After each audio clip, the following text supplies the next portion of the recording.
Hello there. Good evening or good morning, depending on what time of day you're watching this video. This is Professor Guerra Pujol. I'm in my home office, but teach at the University of Central Florida. And I'd like to welcome everyone back to the legal and ethical environment of business. This video actually has to do with the final project. And so what I've decided to do is just create a separate special video about the final project, just to supplement the guidelines that I've already given you. The guidelines are posted on web courses or Canvas. What I'm doing here is just a video just to walk you through it and reassure you about the final project. Now, the final project is worth 1/3 of your grade. It is a substitute for the final exam. And so you definitely want to focus on this final project and do well. So it's worth a big chunk of your grade. And ideally, I really recommend that you work in a small group, ideally 2-3 people. Maybe some of the people that fellow students that you've done a peer review with. That's really a good way to go to divide the labor. Now, many of you maybe want to just work on your own because this is an online course and maybe because of your work habits or what have you. And that's perfectly fine as well. I built in a lot of flexibility into the course precisely because it is an online course. All right, let me just walk everyone through the final project. And the main thing you need to know is the final project has 8 parts and all 8 parts are equally weighted. What you want to do is just address all 8 parts, submit your report, your final project through Canvas, through web courses, ideally a Word document. Maybe you want to do a PDF, that's fine as well, and just upload it to the on that same link that takes you to the guidelines for the final project. What are the 8 parts? I made it very, very straightforward. Part 1, remember they're all equally weighted. Part 1 is the cover page. That's a gimme.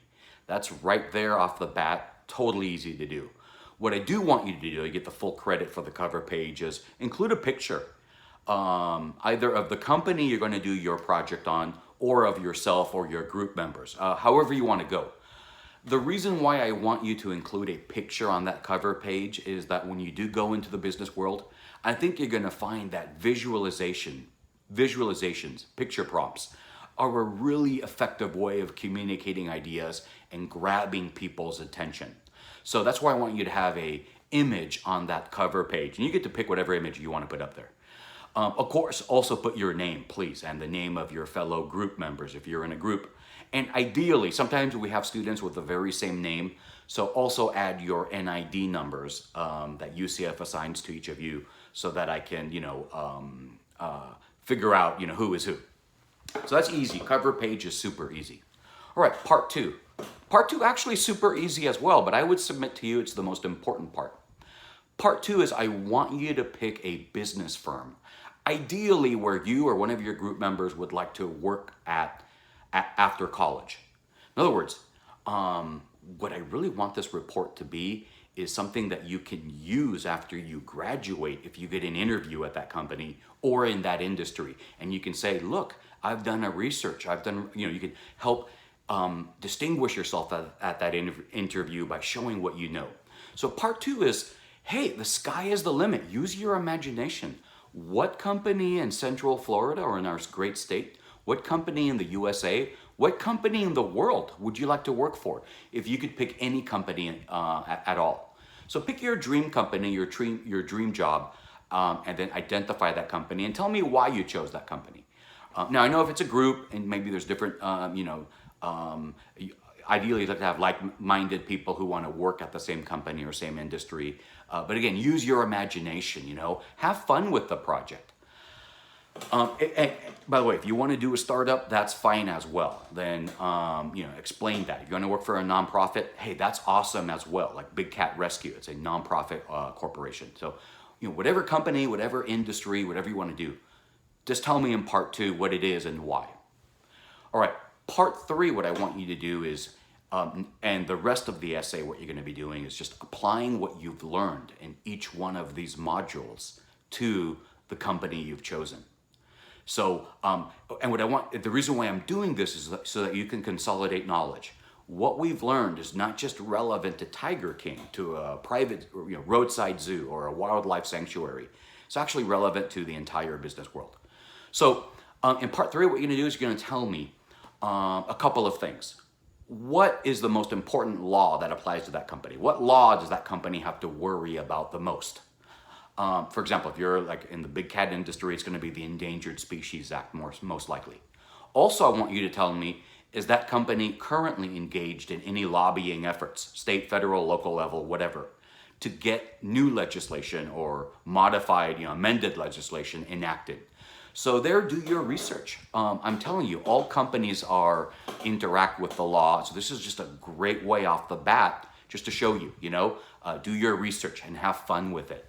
And you'll see that, for example, if it's Disney, I'm sure, they have involved in, maybe, copyright extension or whatever. If it's Publix, maybe employee, protections, whatever.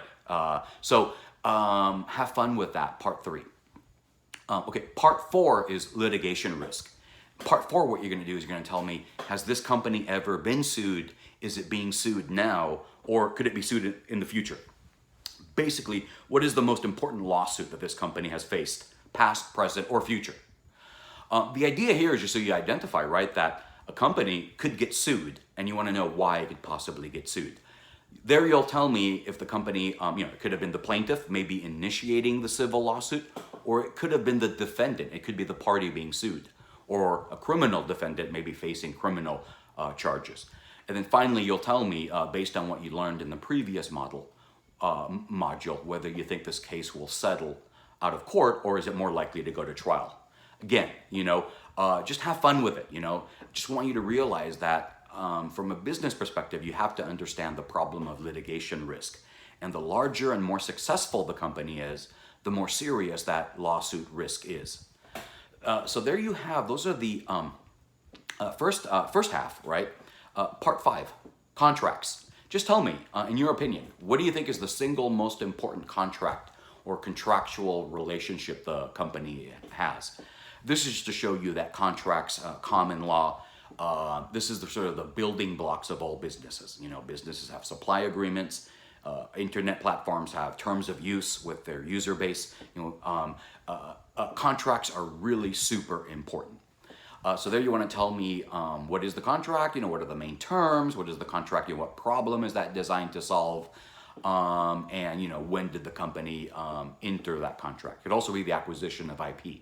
For example, when Facebook bought out Instagram, huge, if you think about it, Facebook is a valuable company today, not so much for the original Facebook platform, though globally that's very large.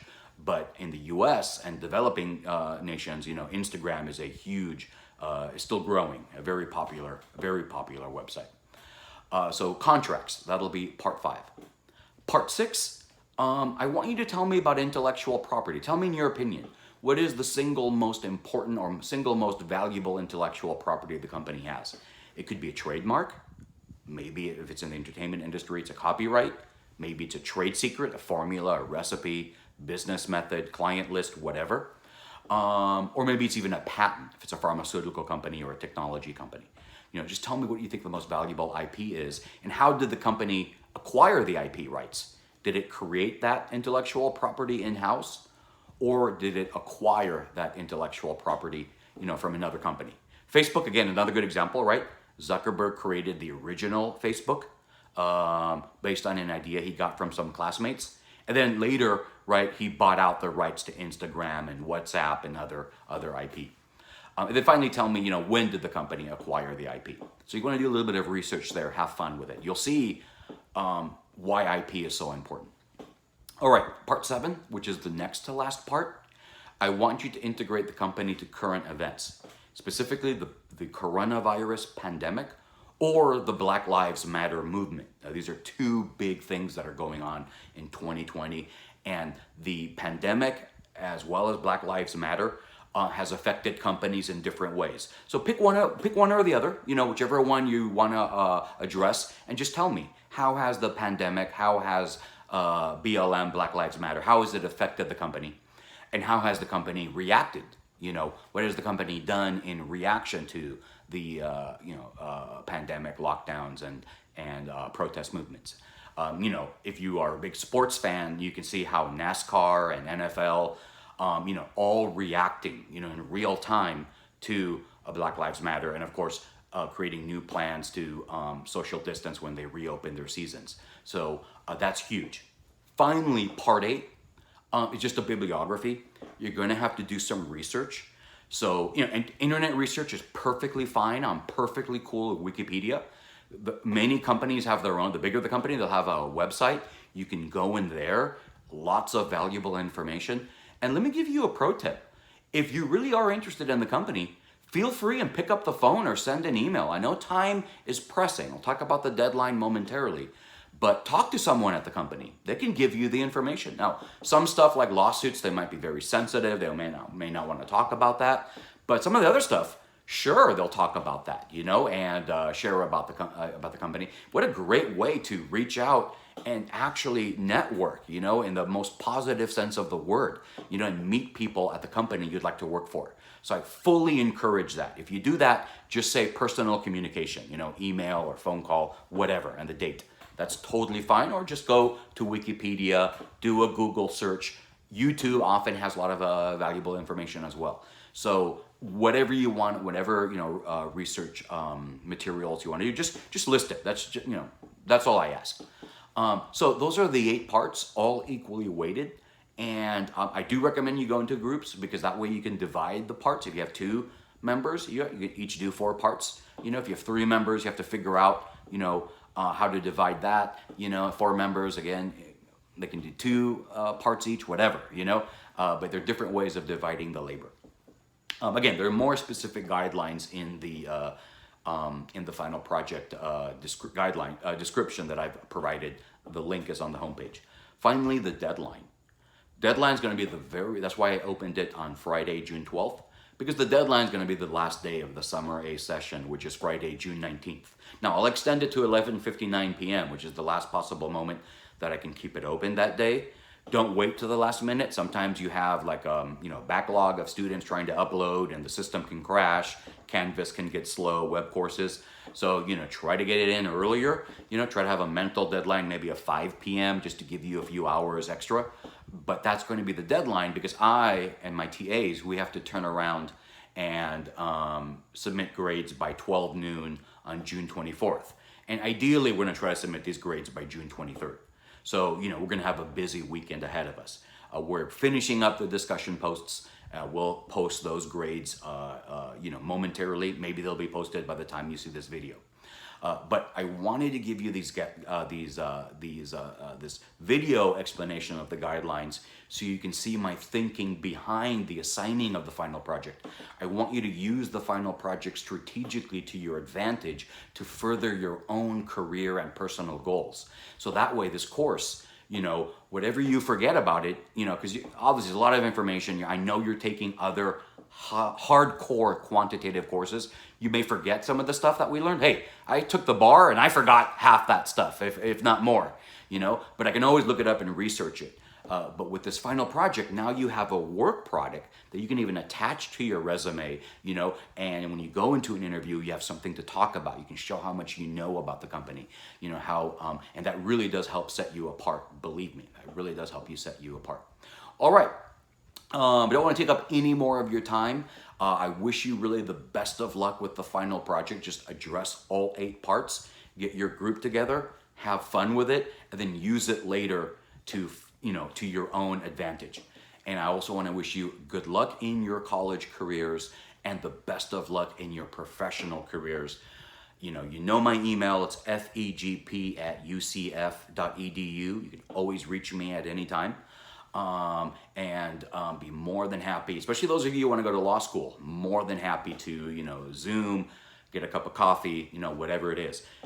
So again, even though this was online, I could only interact via discussion posts. And now when I grade the final projects, I am going to miss a lot of you. I'm amazed at the creativity and talent that I've seen, and just the originality of ideas, and the hard work and effort that you've put into the course. And believe me, I recognize that. And I commend my students for that. So good luck, God bless, and of course, charge on. Bye-bye.